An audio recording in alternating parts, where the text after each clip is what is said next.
जय हिंद बच्चों। तो आज हम स्टार्ट करेंगे इलेक्ट्रिसिटी चैप्टर का पार्ट 4। तो प्रीवियसली हमने रेजिस्टेंस और रेजिस्टिविटी के रिगार्डिंग स्टडी कर लिया था। तो मे बी आपको समझ में आ गए होंगे वो सारे पॉइंट। आज हम उन पॉइंट से रिलेटेड न्यूमेरिकल्स करेंगे। कुछ एग्जांपल्स हैं जो इम्पोर्टेंट है समझना, उन्हें हम स्टडी करेंगे आज। तो चलिए स्टार्ट करते हैं। Physics class 10th।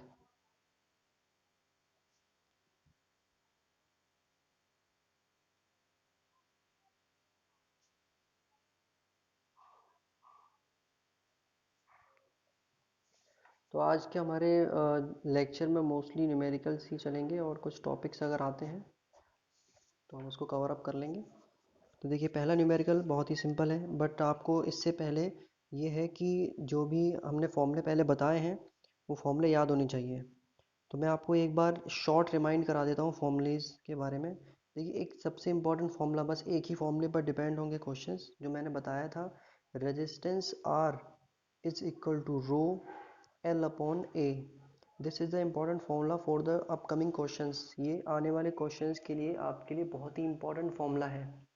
I hope आपको ये याद होगा और आपने स्टडी कर लिए होंगे प्रीवियस जो लेक्चर थे। तो देखिए, क्वेश्चन क्या है यहाँ पर। क्वेश्चन ये है, find the specific resistance,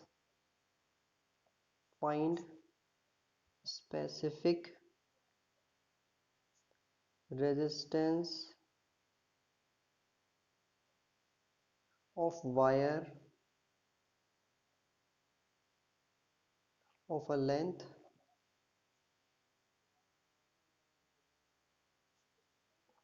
1.1 meter, 0.4 mm in diameter and having a total resistance of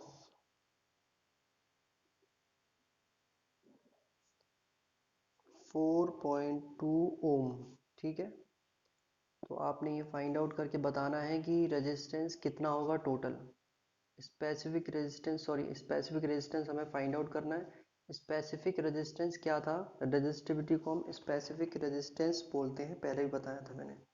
तो हमें सबसे पहले फाइंड आउट करना है कि गिवन डाटा कौन कौन सा है यहाँ पर। एल लेंथ हमें दी हुई है 1.1 मीटर, डायमीटर दिया हुआ है, डी से डिनोट करेंगे 0.4 mm डायमीटर दिया हुआ है। अब इस 4 mm को आप चेंज कर लेंगे मीटर में। तो सिंपली मीटर में चेंज करने पर क्या होता है? 0.4 इंटू 10⁻³ मीटर, ये हो जाता है यहाँ पर। ठीक है, तो ये हो गया आपका लेंथ और ये डायामीटर। देन उसके बाद आप बात करेंगे कि डायामीटर को कन्वर्ट करना है रेडियस में। तो d/2, ये आपको पता होगा मैथ में, ये आपका बहुत सिंपल टॉपिक है, मैथ में आ जाता है। अब देखिए, नेक्स्ट इसको कन्वर्ट करने के बाद हम देखेंगे 0.2 इंटू 10⁻³ मीटर, ये हो जाएगी आपकी रेडियस। रेडियस के बेस पर आपने फाइंड आउट करना है एरिया कितना होगा। एरिया का फॉर्मूला आपको पता है, A area is equal to pi R square. ठीक है, तो हम इसको लिखना चाहे तो लिख सकते हैं, पाई 0.2 इंटू 10⁻³ स्क्वायर। ठीक है, ये हो गया आपका एरिया। एरिया मिल गया, लेंथ मिल गया आपको, और एक और गिवन डाटा था आर 4.2 ओम। फाइंड आउट आपने क्या करना है? Resistivity. This is the term you have to find out, ये आपको फाइंड आउट करना पड़ेगा। तो फॉर्मूला हमें पता है क्या था, ये फॉर्मूला है R is equal to rho L upon A. R की वैल्यू हमें पता है 4.2 इज इक्वल टू रो, हमें फाइंड आउट करना है। एल की वैल्यू हमें पता है कितनी है, 1.1। तो और ए की वैल्यू हमने निकाल ली थी, पाई 0.2 इंटू 10⁻³ का स्क्वायर। ठीक है, तो आपने क्या करना है, जो डाटा आपका इस एरिया में है उसे आप यहाँ ले आइए, इक्वल टू रो हो जाएगा। तो 4.2 जो डिवाइड में है वो मल्टीप्लाई में आ जाएगा यहाँ पर, into pi bracket close into 0.2 into 10⁻³ का स्क्वायर अपॉन 1.1 है, ये नीचे आ जाएगा यहाँ पर, इज इक्वल टू रो। अब जब आप इसे सॉल्व करेंगे तो आप चाहें तो कैलकुलेटर से सॉल्व कर सकते हैं, वरना मैं आपको सजेस्ट करूँगा कि आप इसे खुद से सॉल्व करें। एक चीज़ मैं बता देता हूँ कि स्क्वायर लगा हुआ है यहाँ पर, जब ये स्क्वायर एंटर करेगा तो ये पावर -6 हो जाएगी, देन ये -0.4 हो जाएगा। इसे सॉल्व करेंगे तो रो की वैल्यू आएगी 48 into 10⁻⁻8 ohm into metre. This is the final answer. ठीक है, बहुत सिंपल क्वेश्चन है, कुछ भी ऐसा इसमें हार्ड नहीं है कि समझ में ना आए। मैं एक बार और आपको रिपीट कर देता हूँ कि यहाँ स्पेसिफिक रेजिस्टेंस फाइंड आउट करना था। लेंथ वायर की दी हुई है, डायमीटर दिया हुआ था, रेजिस्टेंस दिया हुआ है। लेंथ इस तरह से निकालेंगे, डायमीटर को मीटर मिलीमीटर में है तो मीटर में कन्वर्ट करेंगे। आर की वैल्यू आप यहाँ से इसको कन्वर्ट करके निकाल लेंगे, /2 करके, एरिया भी निकल जाएगा। आर कैपिटल दिया हुआ है, ये ओम रेजिस्टेंस है। रेजिस्टिविटी फाइंड आउट करनी है, फॉर्मूला वैल्यू पुट करिए, ये आंसर इस तरह से आ जाएगा। ठीक है, बहुत सिंपल क्वेश्चन है। एक क्वेश्चन और देखते हैं। चलिए नेक्स्ट क्वेश्चन देखते हैं। Wire of resistance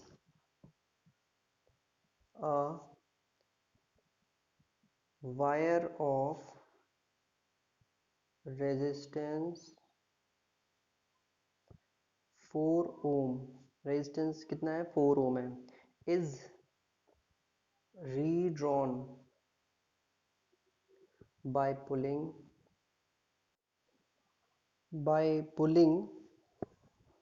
it double,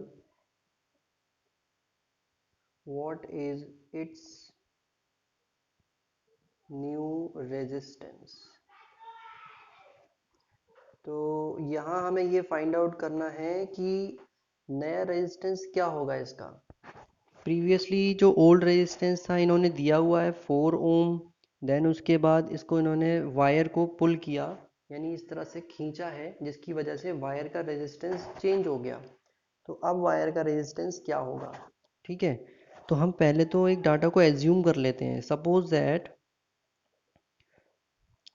हम एज्यूम करते हैं कि इनिशियल लेंथ मान लीजिए, initial length is equal to L, initial area is equal to A. ठीक है, फाइनल लेंथ कितनी हो जाएगी फिर खींचने के बाद इसको, फाइनल लेंथ एल डैश मान लिया हमने, final area is equal to A dash. ठीक है, तो इन्होंने ये कहा था कि जब हम वायर को खींचते हैं तो रीड्रॉन किया गया बाय पुलिंग इट, खींच कर डबल कर दिया गया लेंथ में। ठीक है, तो इसका मतलब ये हुआ जो एल डैश है वो एल का डबल है, यानी कि उसको हम लिख सकते हैं इस तरीके से। ठीक है ना, अब हमें पता है कि किसी भी वायर को आप खींचें या कुछ भी करें, लेकिन उसका जो वॉल्यूम है वो सेम रहेगा। ठीक है ना, तो वॉल्यूम का फॉर्मूला क्या होता है, वॉल्यूम हमें पता है, V volume is equal to होता है आपका ए इंटू एल। किसी का भी वॉल्यूम निकालना है आपको तो इस तरीके से आप निकाल सकते हैं, एरिया और उसकी लेंथ को मल्टीप्लाई करके। तो अब हम यही चीज़ यूज़ करेंगे यहाँ पर इसके एरिया को फाइंड आउट करने के लिए, जो एरिया कितना हुआ फाइनली। तो हमें पता है वॉल्यूम सेम रहता है, ये इनिशियल वॉल्यूम और लेंथ है, और ये आपके फाइनल वॉल्यूम और लेंथ हैं। लेंथ हमें फाइनली पता था क्योंकि डबल हो गया है, तो हम लिखेंगे यहाँ पर ए डैश और 2l इज इक्वल टू ए और l। देखिए एल और एल सेम है, कैंसिल आउट हो जाएंगे, 2 यहाँ मल्टीप्लाई में, वहाँ जाके डिवाइड में, तो a/2 is equal to A dash. इससे ये हमें पता लग गया कि अगर लेंथ डबल हो जाएगी तो जो आपका एरिया है वो हाफ हो जाएगा। ये क्यों होगा, क्योंकि देखो जब भी आप किसी वायर को खींचोगे, ठीक है, मैं इस वायर को खींच रहा हूँ, ठीक है, तो इस वायर की जो ये जो मोटाई है वो पतली होता चला जाएगा, वायर पतला होता चला जाएगा बीच में से या चारों तरफ जहाँ भी खींच रहे हैं आप अच्छे से, तो वायर पतला होता चला जाएगा। तो अब ये वायर पतला हुआ तो इसका मतलब जो क्रॉस सेक्शन एरिया है ये वाला, ये एरिया और कम होता चला गया। अकॉर्डिंग टू दिस एरिया कितना हो गया, ये हाफ हो गया, लेंथ डबल हो गई। ठीक है, तो ये कंडीशन हम अप्लाई करेंगे किसमें, उसी फॉर्मूले में जो प्रीवियसली हमने अभी फॉर्मूला पढ़ा था। तो फॉर्मूला क्या था, R is equal to rho L upon A। ठीक है, R हमें पता है, R को हम ले रहे हैं इस तरीके से, R और R डैश मान लीजिए। ठीक है, R हमें पता है 4 ओम है और ये हमें नहीं पता। ठीक है, तो यहाँ हम जब वैल्यू पुट करेंगे तो एक फॉर्मूला ये बन गया, दूसरा फॉर्मूला ये बन सकता है R dash is equal to rho L dash upon A dash. Rho क्योंकि रेजिस्टिविटी एक उसकी इंटरनल प्रॉपर्टी होती है, तो ये कभी चेंज होनी ही नहीं है। ये चेंज नहीं होनी तो हम इसको सेम टू सेम रख सकते हैं। अब इक्वेशन 1 आपको मिल गई, इक्वेशन 2 मिल गई, दोनों को डिवाइड कर दीजिए। R upon R dash is equal to rho L upon A upon rho L dash upon A dash. जो क्वांटिटी सेम है वो कैंसिल आउट, ये सेम है कैंसिल आउट।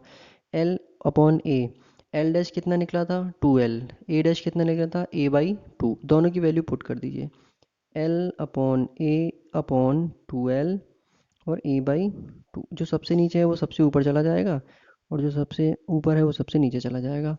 इस तरीके से वैल्यू पुट करेंगे तो L into A by 2 upon 2L into A, 2L into A. ये सारे मल्टीप्लाई में, ये सारी मल्टीप्लाई में, जो कैंसिल होने वो हो जाएंगे, ख़त्म। यहाँ से आएगा ये 2 आपका नीचे आ जाएगा तो 1/4 आंसर आ गया। और R अपॉन R डैश। ठीक है, तो जब आप R डैश की वैल्यू निकालेंगे तो कितनी आएगी, R डैश की वैल्यू सॉरी 1/4 ये आ गया। R डैश को आप वहाँ भेज दीजिए, 4 को R के पास ले आएंगे तो 4 into R is equal to R dash. R की वैल्यू कितनी थी यहाँ पर, कहाँ की वैल्यू, ये 4 ओम। तो हम यहाँ वैल्यू पुट करेंगे तो आंसर 16 ओम आ जाएगा R डैश का। इसका मतलब क्या हुआ, लेंथ इंक्रीज करेंगे तो जो रेजिस्टेंस है वो इंक्रीज कर जाएगा, बस। ठीक है, तो ये न्यूमेरिकल बहुत ही सिंपल है, कुछ भी इसमें इतना हार्ड और ऐसा टिपिकल नहीं है कि जो समझ में ना आए। तो इस तरीके से आप इस टाइप के न्यूमेरिकल्स को सॉल्व कर सकते हैं। ठीक है ना, यहाँ इन्होंने क्लू दिया था डबल का, तो हमने इसलिए फ़ौरन ये अप्लाई किया कि लेंथ डबल हो जाएगी। इसी क्लू को आपने फाइंड आउट करना है हर एक क्वेश्चन में, तब जाकर आप इसे सॉल्व कर पाएंगे। चलिए एक और न्यूमेरिकल देखते हैं। देखिए इस न्यूमेरिकल में क्या है, आपको नोट कर लेते हैं।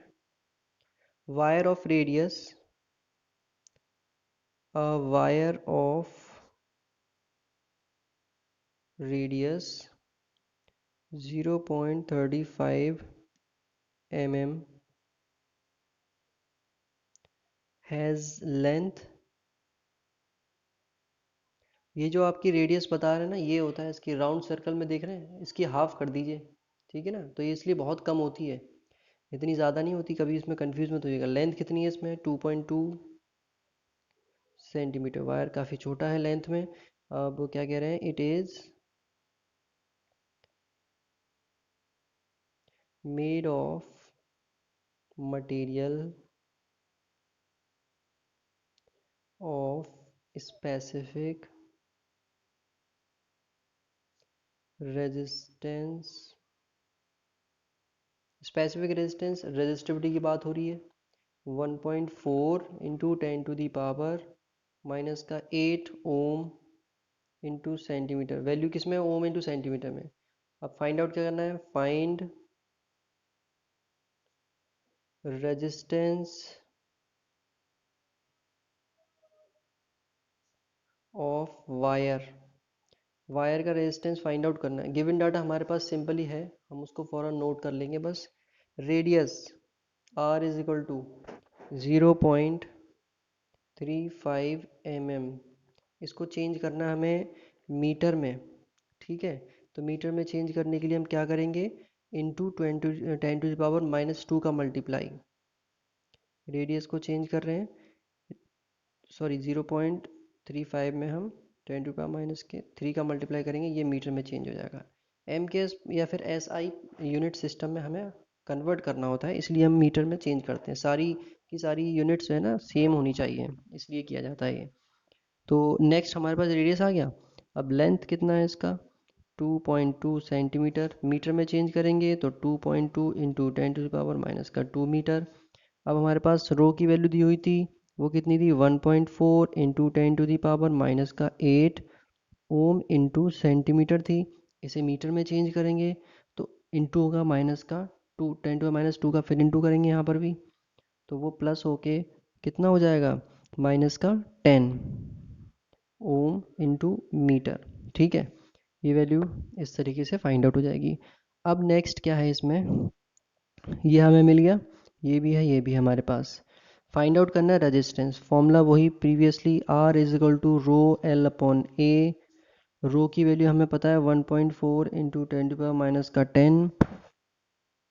एल की वैल्यू हमें पता है ये रही 2.2 इंटू 10⁻⁻2 सॉरी। और अब आता है रेडियस, रेडियस को हम क्या रखेंगे एरिया के फॉर्म में, तो पाई आर स्क्वायर है, आर की जगह वैल्यू पुट कर देंगे 1.4 इंटू 10⁻⁻10 इंटू 2.2 इंटू 10⁻⁻2। इस सब के नीचे पाई आर की वैल्यू आ जाएगी, पाई आर की वैल्यू कितनी है यहाँ पर 0.35 इंटू 10⁻⁻3 स्क्वायर। इस सब को आपने सॉल्व करने का एक सिंपल तरीका देखना है, बस कुछ नहीं करना। जो वैल्यू 10 टू द पावर की है उनको पहले एक तरफ लिख लीजिए, और जो वैल्यू मल्टीप्लाई वाली है उनको एक साइड पर ले लीजिए। 1.4 इंटू 10 2.2, पाई की वैल्यू 3.14, ये ना रखिए, 22 से इजीली सॉल्व हो जाएगा। क्रॉस, ये आपकी वैल्यू 2 टाइम आएगी क्योंकि इसमें स्क्वायर हो रहा है। ठीक है, इनटू यहाँ भी वैल्यू चल रही थी 10 टू पावर माइनस का 10 है, ये माइनस का 2 है, ये क्या हो जाएगा माइनस का 12। यहाँ पर माइनस का 3 था, स्क्वायर हो रहा है, ये हो जाएगा क्या माइनस का 6। ठीक है, तो अब यहाँ से आप सॉल्यूशन स्टार्ट कर देंगे और इजी वे में। 1.4 और 2.2 है, तो देखो 1.4 इंटू 2.2 अपॉन 22 इंटू 7 ऊपर आ जाएगा 0.35 into 0.35 into 10 to the power लगाएंगे अब माइनस का 12, और ये ऊपर आएगा तो माइनस का प्लस हो जाएगा, ये हमने प्लस कर दिया। अब आप इसे सॉल्व कर लीजिए, ये इजीली कैंसिल आउट हो जाएगा, 7 से 35 कैंसिल आउट हो जाएगा, ये आप कर सकते हैं इजीली, इसे करिएगा सॉल्व खुद से, और ये आपकी वैल्यू माइनस हो जाएगी तो माइनस का 6 बचेगा। आफ्टर सॉल्यूशन आपको जो वैल्यू मिलेगी वो होगी 0.8 into 10 to the power minus का 5। मैं आपको अभी सजेशन दे रहा हूँ कि कभी भी कैलकुलेटर यूज़ ना करें टिल द ट्वेल्थ क्लास तक। आप जब तक पढ़ाई करेंगे तब तक कैलकुलेटर का यूज़ बिल्कुल ना करें, क्योंकि उससे फिर आपकी कैलकुलेशन ख़राब होनी है, आपके लिए दिक्कत होगी, क्योंकि एग्ज़ाम में कैलकुलेटर का यूज़ नहीं होता। ठीक है, तो इसे आप सॉल्व करेंगे खुद से बाय हैंड। अगर फिर कोई दिक्कत हो तब आप किसी से बड़े से पूछें या फिर कैलकुलेटर यूज़ करें, तब बात है। लेकिन आप इसको, बहुत ही सिंपल है कैलकुलेशन, कुछ भी ऐसा नहीं है इसके अंदर। तो ये सॉल्व करने के बाद आपको इसका जो रेजिस्टेंस है वो फाइंड आउट हो जाएगा, ये इसका फाइनल आंसर है। ठीक है, आई होप ये न्यूमेरिकल जो कराएं वो सिंपल हैं, समझ में आए होंगे। न्यूमेरिकल्स की प्रैक्टिस आप ज़्यादा से ज़्यादा करिए, और जो न्यूमेरिकल्स में आप कहीं भी अटकें तो उन्हें टिक कर लीजिए, पॉइंट आउट कर लीजिए। जैसे ही क्लासेस स्टार्ट होंगी वैसे ही हम सब प्रॉब्लम्स पर डिस्कस कर लेंगे। ठीक है, आई होप ये जो लेक्चर है आपको पसंद आया होगा, चीज़ें समझ में आई होंगी प्रीवियस लेक्चर की भी और इस लेक्चर की भी। तो इसी तरीके से पढ़ते रहिए, लॉकडाउन में घर पे रहिए, घर रहिए और सेफ रहिए। ठीक है, उम्मीद करते हैं कि हमारा देश जल्द से जल्द इस परेशानी से निजात पाले और सारी चीज़ें नॉर्मली चलने लगें, और सब कुछ जैसा पहले अच्छा से चल रहा था वैसा ही चलता रहे। चलिए फिर मिलते हैं अगली वीडियो में, अगले लेक्चर में। Have a nice day to all.